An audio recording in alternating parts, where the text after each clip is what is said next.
if the Chiefs lose this Sunday, they're not getting the playoffs. Mathematically, Shefty. Again, this would be the Chiefs' third loss. Indy's a great story, and they're going to make the playoffs, and they're going to win that division, I think. I can't imagine Kansas City losing a third straight game at home. Yeah, I just can't. So what an opportunity for the Colts to turn. This is such a great story to, hey, we are a great football team. Which offensively, they're performing the best offense in the NFL. And Denver, you lay out a formula how to beat the Chiefs. You dare them to run the football because they can't run the football well. And then you got Sauce Gardner. It's like take away Rashee Rice, dare the Chiefs offense to run the football and try to keep up with that Colts offense. I'd also say that game last weekend wasn't as close as the final score of the Denver-Kansas City game. Right. Kansas City got 6 points off pass interferences. That was the best thing that did outside the shot to Thornton. So this offense just sputtered last week. I don't think that this is a blowout, but I do think it's a matchup. Indy coming off of a bye that favors them at least offensively. Graziano said a smart thing here when he was here the other day. He said, we've become accustomed to, whenever things look questionable for Kansas City, Andy Reid schemes up something brilliant, Patrick does something brilliant, Chris Jones does something brilliant. And frankly, that hasn't happened yet this year. It doesn't mean it can't or won't. But Reid coming off a bye, that was supposed to be his spot. And instead of their offense looking like it was rejuvenated and everything, they look terrible against what is a great defense in Denver. And Mahomes just is not finding that magical play that no one else could possibly make that we are accustomed to him making. And I do think that there are elements that, like, to your point, they've relied so heavily on talent with Kansas City. Yes, Andy Reid, absolutely, but you had peak Travis Kelce. You had peak Tyreek Hill at a point. You had peak Patrick Mahomes. And I think now that they are evolving into a piece-led offense, after the bye, it's not as sexy as we've seen it previously, but they have to hit. I'm telling you, if they hit those second-level throws, those third-level throws, use the word peak it's completely different. Use peak. Is Patrick past his peak? No. Not Patrick, but they still some don't of the have others. that juice. Chris Jones may be in Travis Kelce. I think the offense plays well this weekend. I think that what the defense can't match. I think it's a high-scoring football. Is their offensive line good enough? I mean, Kansas City's. Look, Denver's defense has made a lot of offensive lines look questionable. Yeah. But there's still, I think there are still some questions. What are you making? Make fun of me. I think the offensive line is fine. Here's still the problem with Kansas City. Their offensive line doesn't necessarily get a ton of opportunities to maul you and to because they don't run the ball. Right. They don't run the ball at all. It's a lot of RPOs that become passes. Yeah, Andy was talking about that the other day. All right, it's fascinating. This is going to be a double-digit win. Danny Jones is going to hang 40 on these boys. This is it. So we have been saying since the beginning of the year, the Colts are a great story. Colts are a great story. But if Daniel Jones, when he meets up with Patrick in the playoffs, is he going to be ready for that? Well, guess what? It's Patrick, who we're asking some questions about right now, week 12, that absolutely has to win this game. You look at every single metric, playoff number.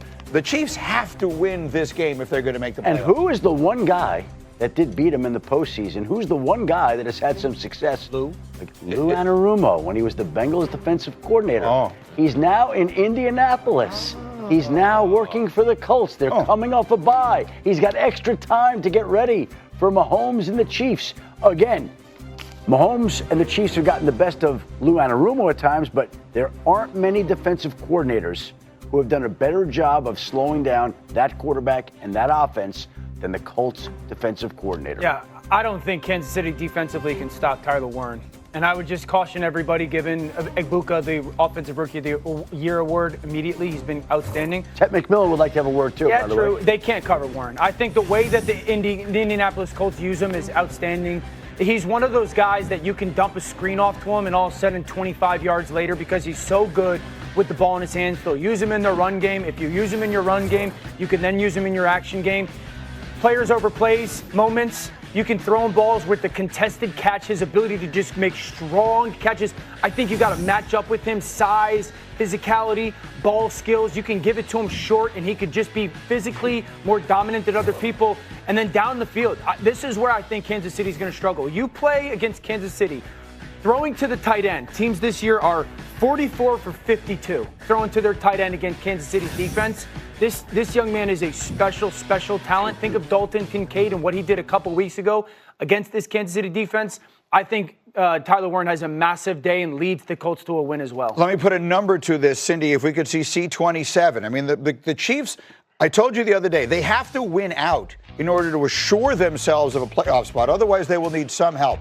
If they lose this game on Sunday, their chances of making the playoffs drop to 36%. That's the playoffs. This is a team that's been in the last 3 Super Bowls, and they will have only a 36% chance to make the playoffs. I've heard from everyone here but you, Hawk. Who do you expect to win this game? I'm not betting against Patrick Mahomes. He's never lost 3 in a row. They understand their backs are against the wall, and I feel like in most times in those situations, he plays at his best. Even if you look at it schematically, offensively, there were big throws last week for the Kansas City Chiefs that they didn't connect on, that they have to connect on. One to Xavier Worthy, one to Thornton down the field. And I think when you have their kind of receiving core and weapons on the outside, including Travis Kelce, it's receiver by committee, but each portion of the field needs to execute. They didn't do that down the field, which is why the whole thing kind of crumbled.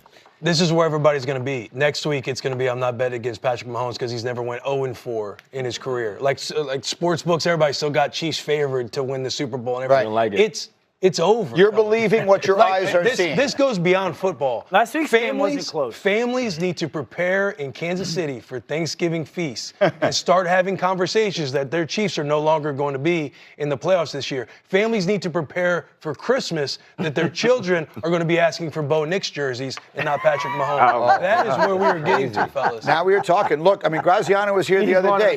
He covered that game. And he said, just standing on the sideline, the Broncos were just better than them. We kept waiting. Oh, Patrick's going to do this. The Broncos look like a better team. Some of these teams look better. We'll see if Indy looks better than them. And I'll tell you this. It's the most athletic offensive line Kansas City has played all year. This is the, And I know we're supposed to take them one at a time, but Thanksgiving is a week from today. Dallas. And that Dallas Cowboys-Chiefs matchup is awfully appetizing. And when you play in Dallas, you get a different Cowboys team than you do on the road. That's not going to be playing in Dallas coming off